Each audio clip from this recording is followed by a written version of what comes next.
Hello guys, welcome to plumbing খুঁটিনাটি। তো আজকে আমরা ডিসকাস করছি আমরা কেন বাড়িতে ইউপিভিসি পাইপ দিয়ে জলের লাইন করতে। তো প্রথম কথাতেই আসি সেটা হচ্ছে ইউপিভিসি পাইপকে বেসিক্যালি আমরা ইউজ করি ঠান্ডা জলের জন্য। তো ঠান্ডা জলের জন্য তো আমরা সিপিভিসি পাইপকে ইউজ করতে পারি, কিন্তু স্পেসিফিক্যালি আমরা ঠান্ডা জলের জন্য ইউপিভিসি পাইপকে কেন ইউজ করব সেটা এই ভিডিওতে আমরা ডিসকাস করব। তো ইউপিভিসি পাইপের ফুল ফর্ম হচ্ছে আনপ্লাস্টিসাইজড পলিভিনাইল ক্লোরাইড। হ্যাঁ, ইউপিভিসি পাইপের এটাই হচ্ছে ফুল ফর্ম। আর যদি হয়তো কোনোদিনও তোমরা শোনোওনি বা জানতেও না।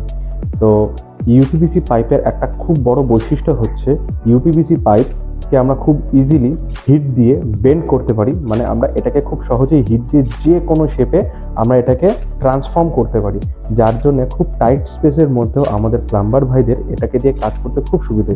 আর বেসিক্যালি ইউপিভিসি পাইপটা আমাদের প্লাম্বার ভাইদের খুব চেনা পরিচিত একটা পাইপ, যার জন্য তারা বেশি ইউপিভিসি পাইপটাকেই বেশি প্রেফার করে ওভার সিপিভিসি পাইপ।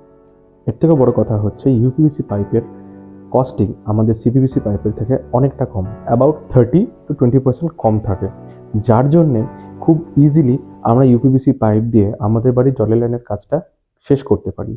আর তাতে কি হয়, আমাদের সেটা পকেটের উপরেও বেশি চাপ দেয় না, আর আমাদের কাজটাও বেরিয়ে যায়। যাই হোক, এটাই ছিল আমাদের 5th video on plumbing. Thank you.